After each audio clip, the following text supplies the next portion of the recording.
रामपुर नाम के गांव में राधा अपने पति सुभाष के साथ रहा करती थी। गरीबी के कारण उन्हें 2 वक्त की रोटी भी बड़ी मेहनत से मिला करती थी।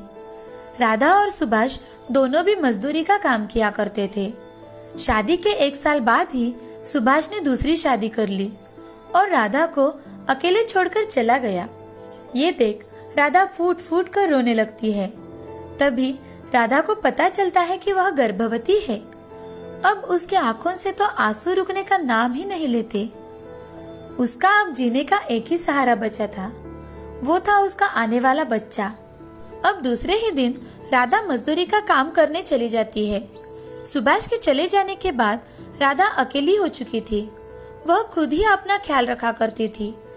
एक दिन सुभाष के चाचा जी राधा के घर आकर, अरे राधा बेटी, कहाँ जा रही हो?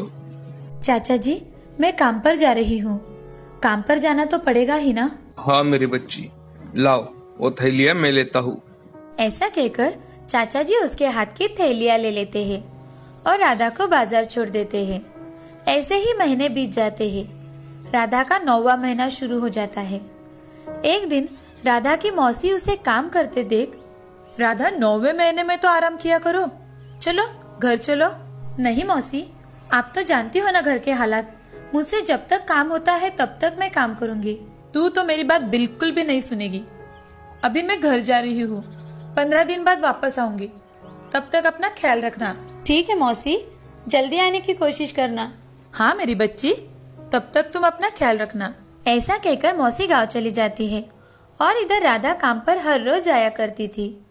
एक दिन रात के समय राधा के पेट में अचानक से दर्द शुरू हो जाता है। राधा सुभाष के चाचा जी को बुला लेती है। वो जल्द ही राधा के घर पहुंच जाते हैं। जल्दी से राधा को अस्पताल में भर्ती भी करवाते हैं। थोड़ी ही देर बाद डॉक्टर चाचा जी से, बधाई हो, आपको पोता हुआ है।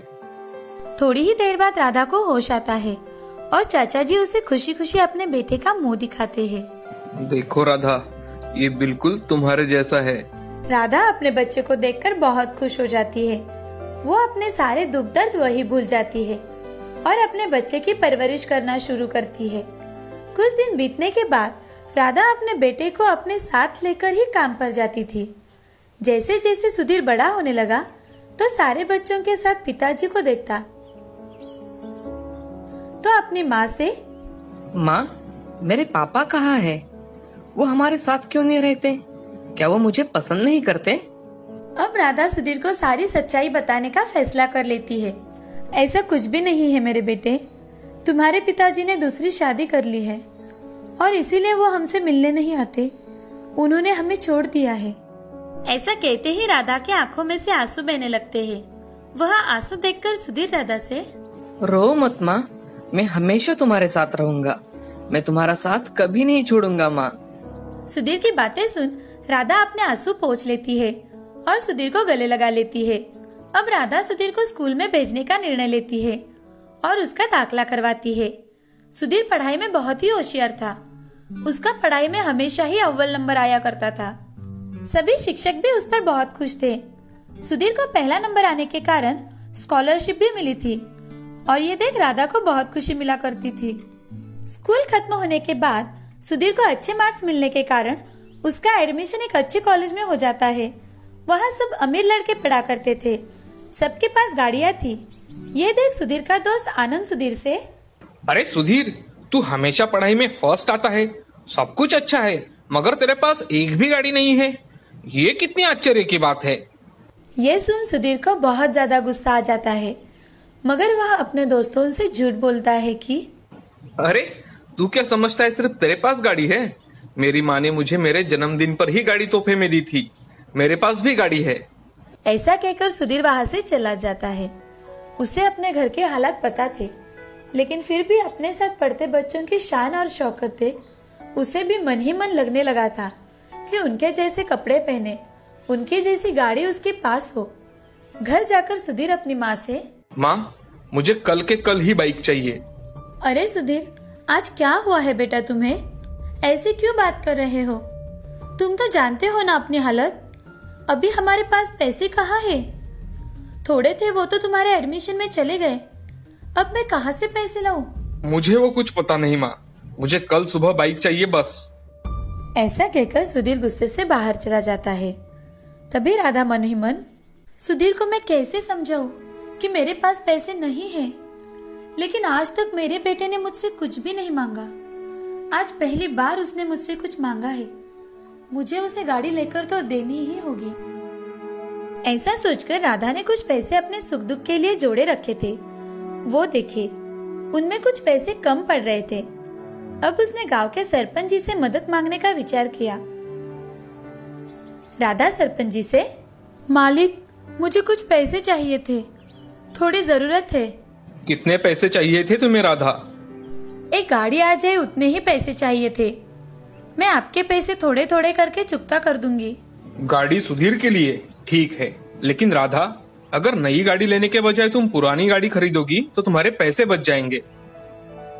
ये तो आपने बहुत ही अच्छा सुझाव दिया है मालिक।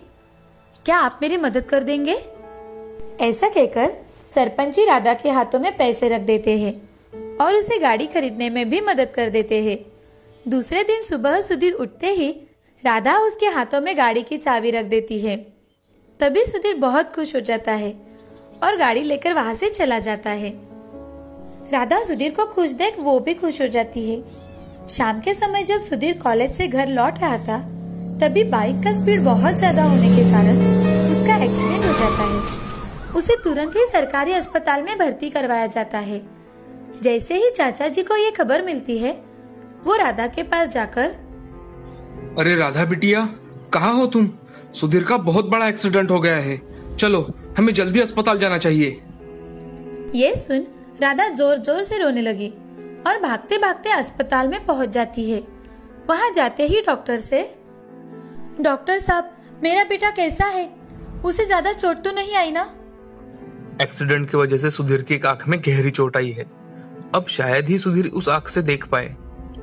राधा ये बात सुन बहुत रोने लगती है और डॉक्टर से, डॉक्टर साहब कुछ न कुछ तो उपाय होगा ना इस पर? प्लीज डॉक्टर, मेरे बेटे की आंख को कुछ नहीं होना चाहिए। अगर कोई उन्हें आंख दान में दे तो पेशेंट फिर से देख सकता है।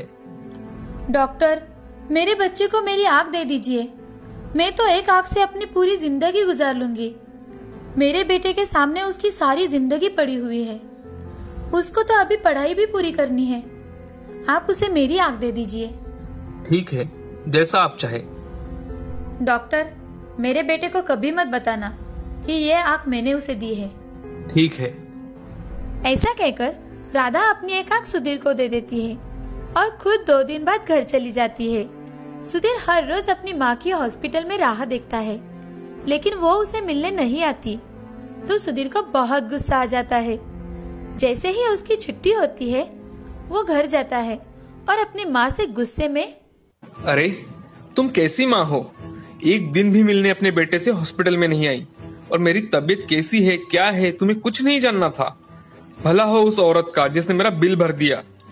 और दादाजी आते थे हॉस्पिटल में तो अच्छा लगता था, आपके बारे में पूछो तो कोई कुछ ना कहता।